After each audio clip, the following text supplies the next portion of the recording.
I hit the button. Hey, y'all, I hit the button. Hey, y'all, we in here. What's poppin'?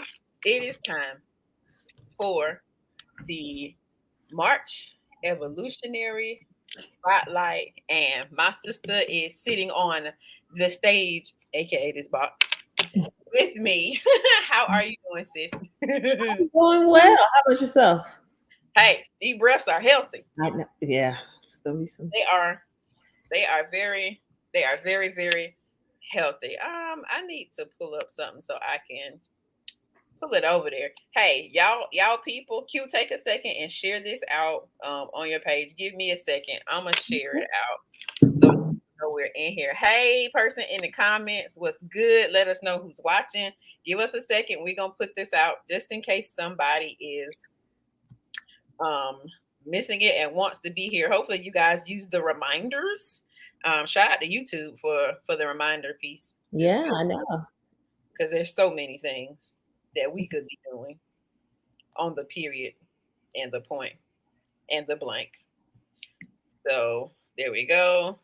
I see us, and I'm gonna share us out. Look, how I do that? Literally, how I do that? Okay, there you go. Change that out, and we're gonna go to the Facebook. We are live. Tag y'all mama and them cousin up in here because we're gonna talk about it. We're gonna talk about it. Hey y'all, drop some in the comments and we gonna clap. And I want to say something. I want to say this. Hey Maisha. Oh, hey girl. How you doing? Big love to you. Big love. Thank you for being here to celebrate our sister. I want to say this about myself because I don't want people to misunderstand me or think that I'm misappropriating use of songs. I shared a post to say we're going live at 8 o'clock, and the song that I put on it on Instagram was because I'm happy. Clap along if you feel like I listen to like the songs and everything, right? And I pay attention to meanings behind songs and how somebody can perceive it versus what it communicates to me like in the moment. And I feel like that's wellness work. And sometimes you have to explain to people your perspective. So I want to give that. As y'all coming in, drop some love in the comments. Hashtag kidney warrior, hashtag team Talia. Drop it all in the comments. Period. We're not playing no games today. All right. So I picked the song Happy because throughout the entire song, they say, clap along if you feel like a room. And I believe that this is a moment and a space that, even though it's sensitive, I think we are all clapping along and it's creating a big round of applause for an amazing human being who we had the pleasure of experiencing. Um, that is humongous. So I just wanted to let y'all know why I put the song Happy on there because it's clapping. It's clapping. And we also have to choose joy. And clapping your hands induces joy. It's a type of praise. And in this platform, we have women of faith on their wellness journey. And so clapping your hands is a form of praise. And when you need the Lord most, you invite him by praising him. So I'm inviting us to clap our hands in celebration of our sister, as well as in celebration of the God who created her, because we honoring both of them up in here. That's how we do. Okay. I'm gonna pause. I'm gonna breathe. Go ahead, Q. So I was gonna say about like happiness. I think in moments of like especially grief, there's a internal conflict of how do I feel happy in this moment, especially when there's a major loss that happens, right? Whether that you anticipate the loss or it happens suddenly. Like for me, like a loss is a loss, right? And there's nothing that prepares you for grief. My grandmother used to say that death feels different every time. Right? And I never used to really like understand that because like you're young and you hear all types of sayings. But as an adult who have lost several people, right? Young, older, like it really does, right? There's nothing that prepares you for grief because it does look and feel different every single time. Every time. That's very profound. And I understood it the moment you said it because I experienced grief in, of course, October of 21. We experienced grief when Rahsheedah transitioned, and then Gerald passed like three months after Rahsheedah, and then we had like another grandma to me who was a member of our church who passed almost a year after Gerald, and I processed each one differently. Yeah. You know, because I had, you know, some experience. I had some experience, and I had learned more about myself and how to make room to process that. So, yeah, that's good. That is good. That is good. So thank y'all for coming in. Drop some love in the comments. So this is the Evolutionary Spotlight. This is an Evolutionary Spotlight. You are on the Grace for This YouTube platform under Kenitra Moselle. And the purpose of the Evolutionary Spotlight is to identify women in our circle, in our community who evolved. They had a grace journey that they go through, and they evolved. And with that evolving, they decided to go back and build so somebody else can have a path to their own evolution.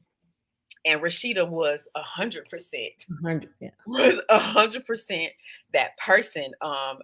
What I think is amazing is that I was trying to do this spotlight with somebody else who I think is, you know, phenomenal.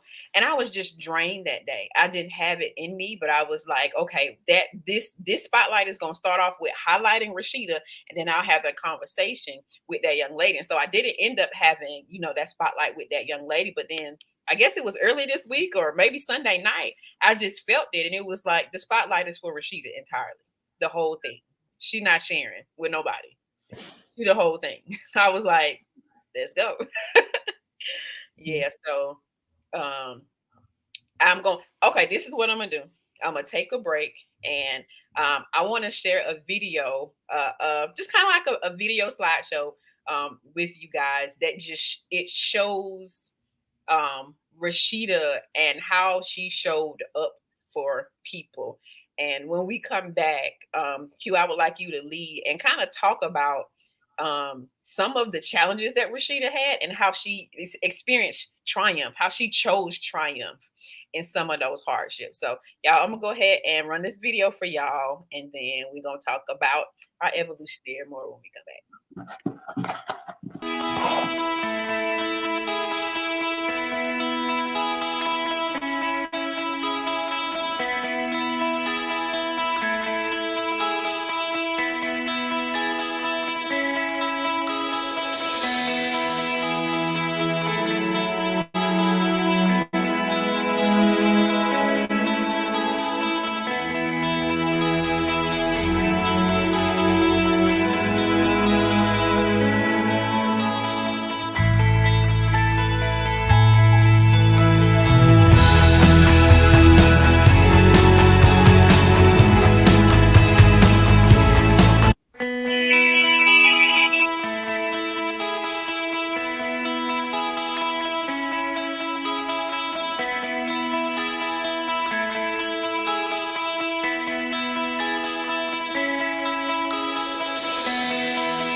I want to add one thing that I did not realize until it was in this moment.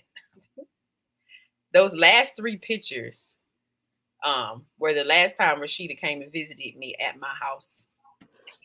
And I'm sitting in the room that she was in. She was standing right here behind me. And I remember taking these pictures and being like, yes, friend, I see you. Like, I ain't realized this. You sitting in the same space that you took some pictures in. Like, oh, sit with that. So I yield, Q. Go ahead and lead us on the evolutionary. Okay, so I got my Kleenex ready. Right? So I think we are kind of like all aware of Rashida's kind of like health conditions over, 15 plus years, kind of like her challenges there. I would say, as somebody who was extremely, extremely close to Rashida, who was more like we called each other like sister cousins, right? Because we're first cousins, but yeah, it always felt like we were sisters. Is that like there's a like with Rashida, you always saw like there was always like she was always a fighter, right? Like regardless of what was happening, like she was always, a fighter. I think for most of us, when we go through things, we kind of like give up very easily. I actually have on a shirt that she had made, like says "Fight like a boss." Like there's just like a strength and a willingness that came from Rashida that I don't think we sometimes even see like in ourselves. And I know for me, there was times that I, asked God, why was that like her battle? Why was that like her struggle? Why didn't he give that to like someone else? Right. Cause like, cause she was young. Right. And so we question God because we're like, that person's so young, has so much to give, so much life to live, you know, why her? I don't know if Rashida ever questioned God about that, but in my selfishness, I did question God about that. And I'll be honest, right? There was times that I was super upset, like with God about like how you not answering these prayers, like how you not doing any of these things. Like Rashida's faithful, like in her walk with you, all of these things, and her prayers not being answered. But as over the last, like 2 years, I realized that God did answer her prayer, right? Her prayer was to be with God. So that may not have been the way that we saw it happening, but I think God answered her prayer. And at some point, I had to see that, you know, um, that just not suffering anymore, and not having like the health challenges, the uncertainties, this doctor telling you this doctor telling you that, probably brought her more comfort than like we would ever know. But I'll say, like, I'll be completely transparent, like I've lost many people in my life, all right? And for myself, Rashida loss came in the same week as the loss of another close relatives of mine, right? So two very young first cousins in their 30s. Right. So extremely, extremely hard time for me. Um, but there was Rashida's death like rocked me to my core. I think I'm a pretty strong and resilient person, but that rocked me to my core. And it's something that I've kind of battled with in private, right? Because I think there are certain things that we just kind of deal with, in private for our own reasons. And that was something that I've kind of dealt with in private, right? I definitely say that the first year, I'm like, I just was just kind of going through, you know, uh, day to day, trying to figure out, and then sometimes kind of like avoiding emotions that kind of came along. But when I finally sat down and like literally sat still, I think that's when I actually was like, okay, like this is real, right? Um, and like this truly like does hurt, and it is okay to like feel hurt, okay to be sad, okay to be angry, okay to be, you know, all of those things. But even in my, my grief, my sadness, I really started to see like Rashida's purpose in like the world, everybody she came in contact with, and just, you know, everything that she did, right? That was always grand, right? There was nothing that she ever did that was, that was not grand, that was not fabulous, right? And that was not excellent. And I think there's a lot to be learned that even in those moments, she still like showed up, right? For herself, for all of us, she still show up. And I think it would be selfish of us like not to celebrate her life in that way. That's good. When you encounter somebody who is excellent, you can't do something for them that's not excellent. It's almost like dishonoring Yeah. to not give, your absolute best. And that can creep over, like on this moment. I was spazzing out before we got on because I was trying to get the video up and I was trying to get a picture because I know how my friend was. And if you gonna pull up, you need to pull up together. Okay. She probably talking to me about this hair. Sis, I'm transitioning. I'm getting the braids in tomorrow. I promise. And my eyebrows, like she she was big on our presentation and how we showed up in spaces. And I loved that I had that person who was like, I was in the bathroom earlier putting myself together and I heard her say, so what you gonna do with your hair? I heard that thing. I was cracking up because I was like, that is something she would say, and that is how she would sound like saying it. And I appreciate it. I would cherish it. I would cherish that thing absolutely for forever. I'll say something that I admired about her was that when she set her mind to do something, consider it done. When she decided she was going back to school at Aiken Tech, signed up, did the program, finished. When she decided she was gonna do jets, baskets, and creations, she set up her page. She put her stuff together. She put her marketing out there. It was done. And don't be trying to message her talking about something you'll pay later. No, you gonna pay before I start working on your order. It's just so many instances that we can recall where she made up her mind to do something and she had a conviction behind it. Like she had an experience behind her show up. And I think that's like super, hence the shirt. Literally, Grace and Grind was, Rahsheedah. And let me tell you something. I bought all my friends, my girlfriends who worked with me, everybody had Grace and Grind shirts, the pink ones, the green ones with like the rose gold writing on it. And I feel like she was like forerunning for like Grace for this. Like we need Grace for the journey, but you still got to put that work in.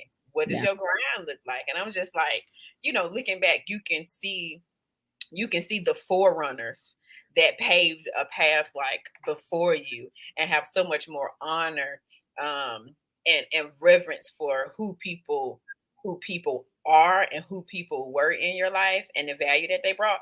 So I mean, it's so many spaces that Rahsheedah showed up in 100% herself. 100% herself. And if you ain't like it, that's your business, Oh my gosh. Is there like a particular memory or maybe like a story that you feel like is a good example of her as a evolutionary or just a force? Because Rahsheedah was a whole force, baby. Yeah. So one year Rahsheedah came to, I was stationed in Texas, and Rahsheedah was adamant about she was going to come to Texas for her birthday, right? Obviously, the challenges with her, having to do dialysis. I'm not sure how Rahsheedah worked this out with her doctor, but some kind of way where she worked it out with her doctor and she came out to Texas. And strangely enough, right, like that was before COVID happened, before I went to, kind of went to Korea. So that was, a time she was still kind of like in better health than she was at the kind of like the end of her journey. And we just had like so much fun. Of course, Rahsheedah had to make sure, our makeup looked right, and where we went was up to par, and all the other things that came along. But just the kind of like the joy of like having her like there, with me and my sisters who were, super close to her. Like that was, such a great memory. I think Rahsheedah always showed up for us, right? You get a handwritten card, right? She was always going to celebrate everyone, right? And definitely going to celebrate her own life, right?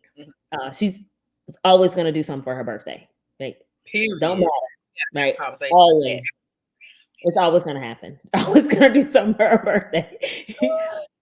And I think there's just so many great things about Rahsheedah. That's why I think like the loss itself kind of probably rocked a lot of us to our core, right? And left kind of like an emptiness in our lives. Like when you lose someone, you're like, well, it's like, it's so much more to be done, right? For that person to do. And I think that's what kind of sometimes kind of makes our grief and anger last a little bit longer. It's because like, hey, I know that there was like that was more.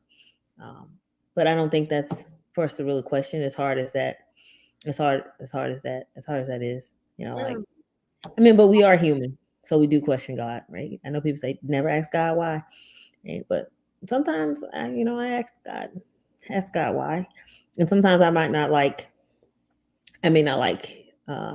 the answer. Right? There were some answers that I didn't necessarily like, but it was the answer. I mean, but grief is just, I mean, it's just tough. Right? I don't think you just ever stop grieving the loss of someone. You grieve it differently as time goes on, and you find the good memories and try not to hold on to the things that were not as pleasant or enjoyable. But I think if we don't hold on to the good things, then we'll lose sight of that person's purpose, or what they did in our lives, what role they fulfilled. We'll lose sight of that if we just hold on to the things that were um, not pleasant for us. I mean, like my life, my life feels different, right? Without Rahsheedah. I'm sorry.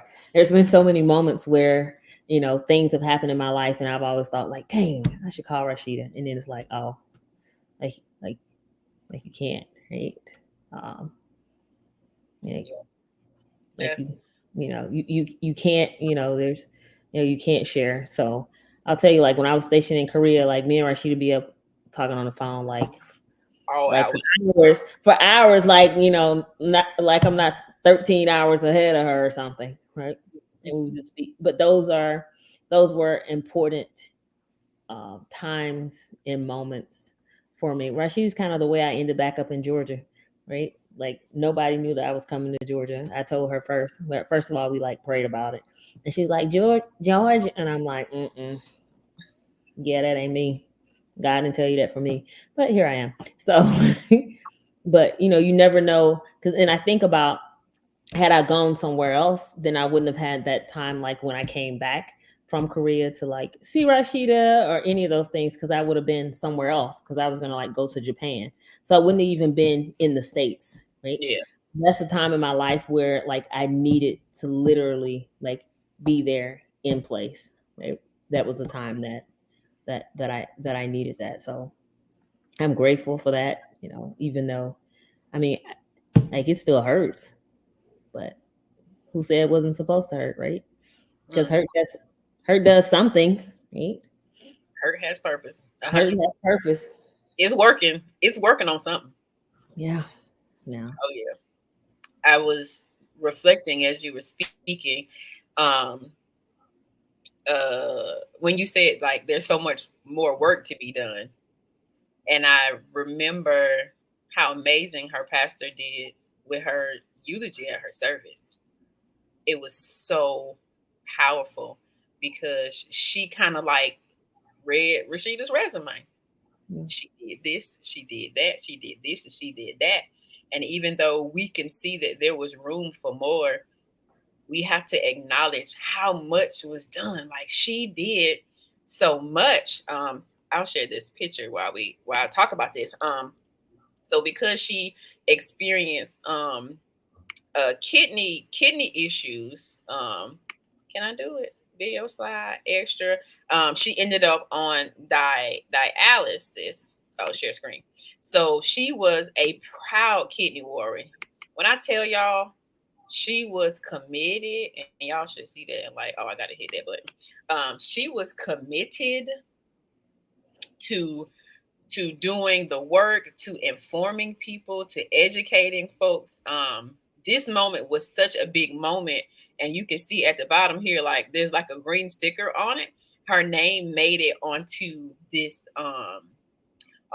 poster, and that was big because she had to work to do that. There's certain requirements that you have to push through to get that type of recognition. And like I said earlier, like if she made up her mind that she was going to do something, she did it. And so we had the pleasure of, celebrating that moment with her at the last walk we were able to do in Augusta at May Park.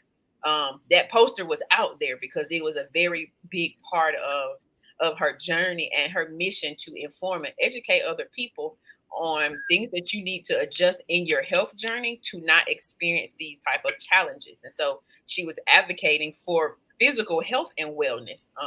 She went back to school and she did holistic health, like education and nutrition. She was really studying. She actually made. I washed my hair this morning. What did I use? I used that oil that she had. I used the oil in yeah. She had gifted hands. Yeah. She had gifted hands. And so what I heard when you said there being more work to done, it made me to be done. It made me think about what Jesus said when he left. He said, "Greater work shall you do." And it almost feels like Rahsheedah's transition gives us permission to go and do the greater works. Like we've got a model of what you can do in spite of, what you can do regardless of. Like she killed that. Like I don't think I would have had the ability and capacity to push through what she pushed through, to show up for other people, to educate other people, to make spaces for other people to be better. Like there's so many times and so many occasions where she could have just been for herself, because many days it was just a lot to just be in her skin because of her health challenges that she experienced. But what I'm excited about, and I feel like it's a call to action, like something pushing me like, hey, level up. Level up. You think you done showed up? No, you got more. There's more for your show up. Like that piece about the greater works, I feel like it's a call to action. I'm reminded of like the day we're born is like very, very, very important, because that's when our purpose starts to be fulfilled, right? But the true fulfillment happens right in between what we do, that line in between what we do the day we were born and the day that our journey ends, right? And so no matter how how many years that line represents, right, what we do in between there is so important. And I don't think that, knowing myself, I could have done what Rahsheedah did based on kind of like what she experienced. I don't think that I would have been strong enough as a person to do that, right? So like that wasn't my journey, that was her journey. But I think as a person who loved her dearly, you always want to like take away that person's pain and be like, well, like, can't you just get it to somebody else? Like and let that person just kind of like live out their life. But many, like no one could have fulfilled that purpose but her. Like, You know what's tricky is? She was graceful. yeah. I hadn't thought about that at all, but just looking at where we just landed, she was graced for that. Yeah. For that specific journey. And couldn't nobody else have done it like Rahsheedah did it. Clearly, nobody else did it like Rahsheedah did it. So I'm just honored. I'm really honored that you ever sit and you think like, well, dog, they chose to be my friend. Like, you saw something in me, because like you out here doing the thing and you trying to kick it with me, like, and not to say we think lowly of ourselves, but it just shows how highly we value people who are around us, like who you are and your character and how you show up and what you invest your time and energy into. Like, I got mad respect for what you did. Like, you make me level up. Like, yeah, let me pull up. I can do more. I can do better, or I can set my intentions. At the very least, I can set my intention for more. Yeah, and I was just thinking like how important it is, because I thought about it like all day today, right? And I kind of ate myself into like a sugar situation because I was like anyway, that's the emotional thing about that. So I was thinking about the things that I learned from having Rahsheedah in my life and the things that I learned from losing her. Because those both have value in where I am in my life and where I'll go. Right, I'm the type of person who I never believe that where we are is because of anything in particular that we've done. A lot of times it's because of the people that were around us, the people that created opportunities, paved the way in some way, taught us something. It's just all encompassing of those things. And so many things that I learned by having her in my life, and so many things that I've learned by not having her in my life. And so both equally important, right? Obviously, I wish I didn't have to ever say speak to what I learned by losing her, right? But that's just kind of like that's where we are, and there's nothing that I could ever say or do to bring her back. Of course, that would be like, in my selfishness, that would be what I want. But it really wasn't about what was best for us. It really was about what Rahsheedah was and where God wanted to take her and what was best. What was best for her. So, it's tough, but it's life, and I don't think we oftentimes, even like for myself, right? You're not taught on how to grieve, and I don't even think there's a way to like teach people how to grieve, right? There's not a true way, but I don't think we give it like we talk about it like the true, like the difficulty parts of it, right? When you lose someone, everyone comes and they visit you and they're like, oh, my condolences, rest in heaven, rest in peace, all of those things. But as a family member, at some point, the people stop coming, right? The people stop checking on you. And then that's when you're in the thick of things, where you're sitting in it, where, it's like, okay, well, I got to go back to work at some point, right? I got to get back in, I got to do life at some point, but the how you do it, right? No one ever talks about how do you do life after that? Like, what does that even really look like? What does it feel like?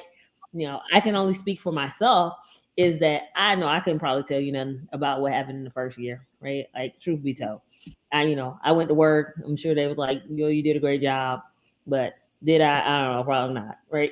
So that was just kind of what it, kind of what it looked like. But I learned to give myself like, some compassion, some grace for that, to say, hey, like, you didn't know what this really was gonna look like.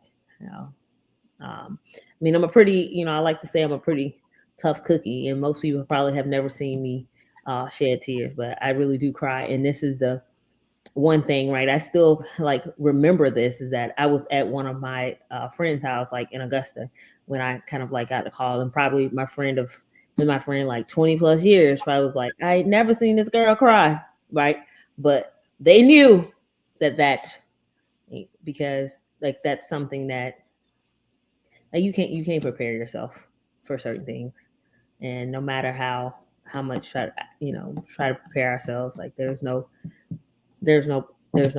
preparation that comes with it. You can't, like, you don't even know what could, even after, like, what triggers you to just like, where you just riding down the road one day and you think about a person and you're just like crying and driving down the road, like that happens. Or you're like sitting, I have a little card that Rahsheedah like hand wrote me this note and like mailed it in a box to me when I was in Korea. I don't even know what I don't think I had anything special going on. She just sent me a box. And so like, I promised myself, I was like, this is a note that I will, that I would keep forever, right? Because it was a very special message that was literally like from the heart. And so it was in my office in Korea. It's in my office here. It'd be in my next office. It'd be in my office when I retire, because it's a special moment, right? And it's special to me. Right? There are just certain things that you hold close to your heart, right? So if I had to share things, if I had to share something with anyone, I would say that, one, Be present for the people that you love and that you care about. Right? Truly be present for them. Show up for them. Show up for yourself. Don't let fear get in your way. Don't let because life is gonna happen, right? There's things that's gonna scare us, but sometimes we just gotta go for it. And I think that's a big thing that we have to say to ourselves. We hold ourselves back, and if we learn nothing else from Rahsheedah, we learn that don't let anything hold you back. Be all in. That fear, that fear piece is a big one. It's a big, because there's so many things can we can be fearful of.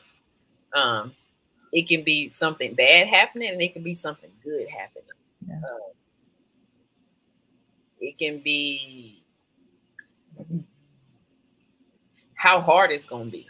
I got some things I'm working through, and I'm fearful of how hard the work is going to be, and if I have capacity to show up in that space. And when we are learning to navigate life with a big, beautiful void, that's what I would say when Gerald first passed. Big, beautiful void, because he was such a big personality, yeah. And I believe Rahsheedah was just as big of a person in our lives, and so their absence is a humongous void that you cannot avoid. You cannot. You cannot. You're not gonna get around it. You just gonna have to go through it and learn how to care for yourself in your grief journey. And there's so many different ways that we can learn and consider. So, I definitely would encourage us all to consider ourselves and what our needs are, as it relates to transitions like this. We're talking about the loss of our sister, and we experience grief in transitions, period. And so these are opportunities where we get to learn about ourselves and understanding what we need as it relates to ripples and waves, as it relates to how this person absence, how that pebble, that rock, or that boulder hits the water. You're gonna experience those ripples and those waves. And depending on, sometimes it can depend on proximity, how close you are to the impact, or whether you choose to stand at the point of impact, or whether you choose to stand far back. You still gonna feel the effects of it. It might be lesser on some days, and it might be big. It might be a wave on some days. But when I was blogging, when I first started blogging, one of the examples or analogies that was really, really big was the ripples and waves concept. And then thinking about the power of water, and thinking about the power of grief and the power of our emotions and what they can communicate to us, and not letting them crush us, because water can be soothing. It can clean you. It can move things out of the way. However, you can be crushed under the weight of water. And so grief can be like that. And we have to figure out what we need in positioning so that it doesn't crush us. Like, it can knock you down. Like, if you learn how to surf, eventually you learn how to ride the waves, but it takes the time. It takes time before you learn how to ride those waves. So, care for yourselves as it relates to your grief journey, and who you're grieving, or what you're grieving, and what it is you need to be well in that process. Yeah, and I think we also have to know, or learn when we need to give ourselves space to actually grieve. Right? I'm the type of person by nature. I'm a nurturer. Right? This is kind of who I am. And so showing up for others is very easy and very natural for me. But this taught me how to really show up for myself, and how to really sit in very raw emotions, right? There were times where, again, I'm a very private person, right? So you gather a few people that might can tell you a whole story of my life, right? But it would be times like, and I would just sit in my bedroom on the floor and I literally would just cry. Right? But I would feel better to be like, okay, this is really truly how I feel. Right? It don't matter that I woke up this morning and I did all the things that I was supposed to do today. Like this was really to the core of me of how I felt all day. Right? And that was a very just a raw experience for me to be like, like, girl, you legit hurt. Like you legit are grieving. You are legit sad. And people may be wondering, like, duh, of course you're sad. But, you gotta kind of um, give your give yourself like some space to be like, no, I really am truly, truly sad, right? Because we don't know what that sadness feels like to the person that's experiencing the sadness because it feels different for for everyone. Right? It feels very different. So but I like to tell people like I only have a few pictures in my bedroom. Like I love my family, right? If you know me, like like my family rides hard for everybody in the family, right? That's just kind of how we are, right? Oh, why pull up? Our sisters, cousins, mamas, aunties. This is kind of how we are, right? And so, and I have pictures in my house and my family everywhere, but I have a picture of myself of Rahsheedah in my bedroom, and only because I felt like, for me, I was like, because I would be able to see you every day, even though I wouldn't be able to, call you or text you, right? You could still be like in my space, right? And this is a space that definitely belongs like to me. And you could be in that space, right? Um, so physical, like we keep physical things about people, right? Because that holds some, there's something symbolic about that for us, right? It's actually a picture of her like 30th birthday party. um like we keep different things that holds different memories. I tell people that there's nothing wrong with that. Let your process be your process, no matter what it is. But even in the process, always look at what you gained in your life by having that person in your life, even though there's a void or an emptiness that may be felt in your life. Replace that as much as you can with the great memories of that person. So there's no manual, no step-by-step process of how to do that. We have to just kind of go through it, and I think that's the hard part. Is like, dang, I kind of really gotta I really have to go through this, right?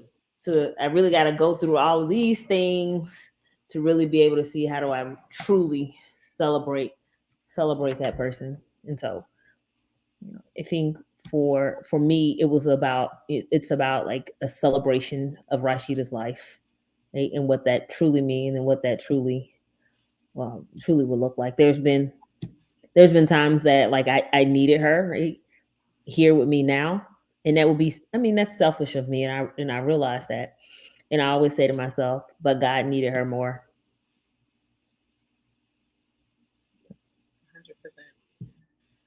100%. We've done good. Go us. And, things are heavy, so Look, that round of applause again.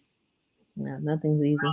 Round of applause. Yeah. I don't know how many tears I'm gonna shed after I close this computer, right, and take off my earrings, right? But it's still part of it's still part of the process. It's still a journey, and 15 years from now, I'll still be literally. So I mean, it's not gonna end. It's gonna look different, but. And I'll still be talking about her and probably thanking her and things that happened in my life, kind of how I was able to share so many different things with her. And she'd be like, Quag, I don't like it. Do you and as soon as November hit, because when March hit, I had hey, it's March. We got these internal alarms that go off like, hey, remember.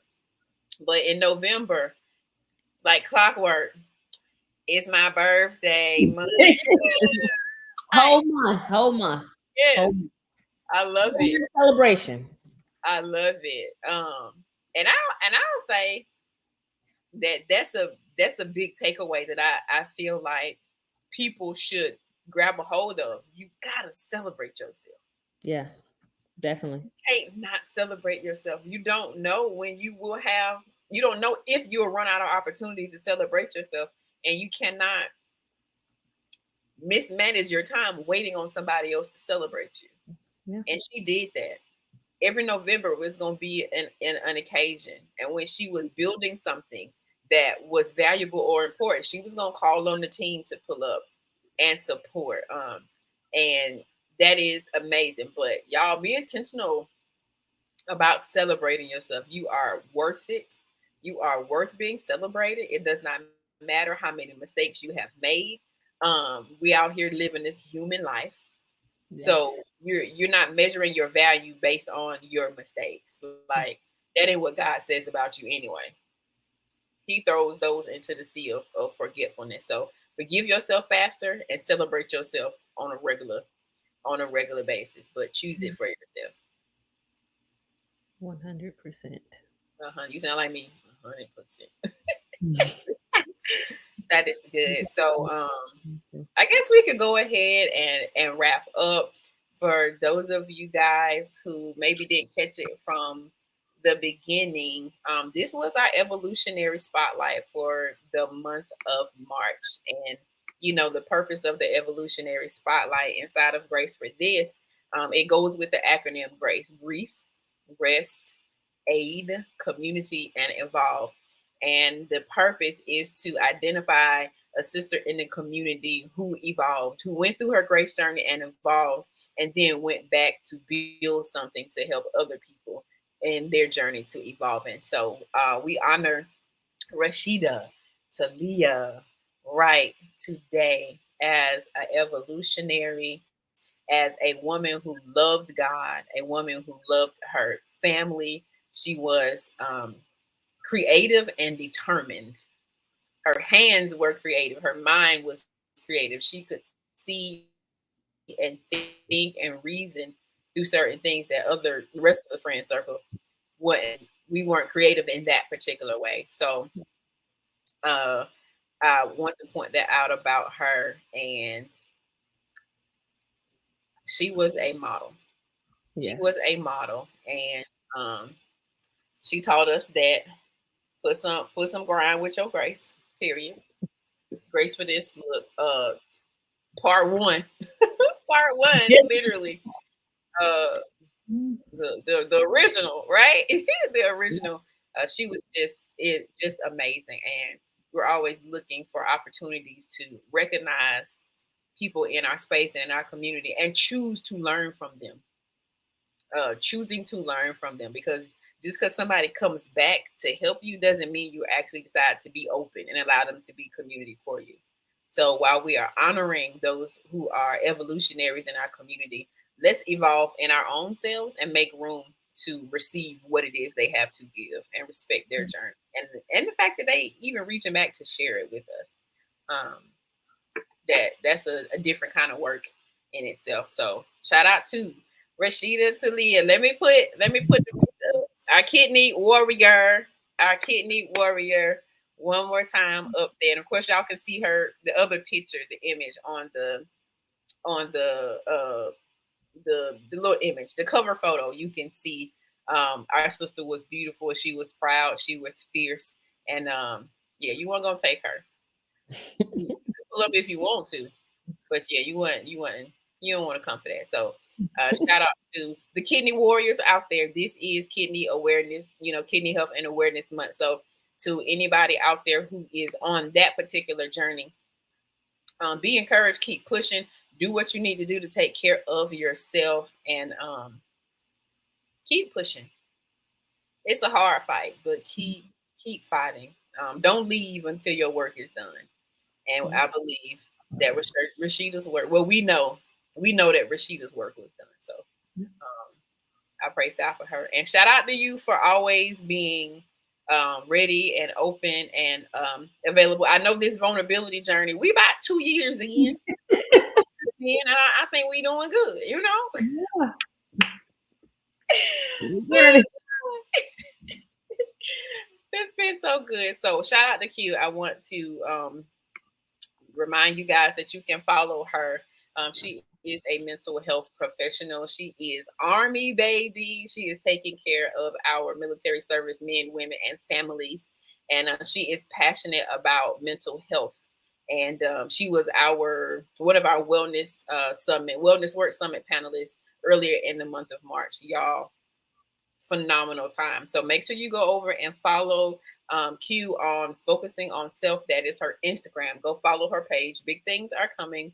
More is to come. You'll learn more about her community service endeavors and plans, and you can learn about how she is coaching us as it relates to our mental health journeys as well. So shout out to you, Q. Thank you, sis. Thank you, everybody who was here. Again, honor to our sister Rahsheedah Teleah Wright, our March Evolutionary Spotlight. Everybody have a good night.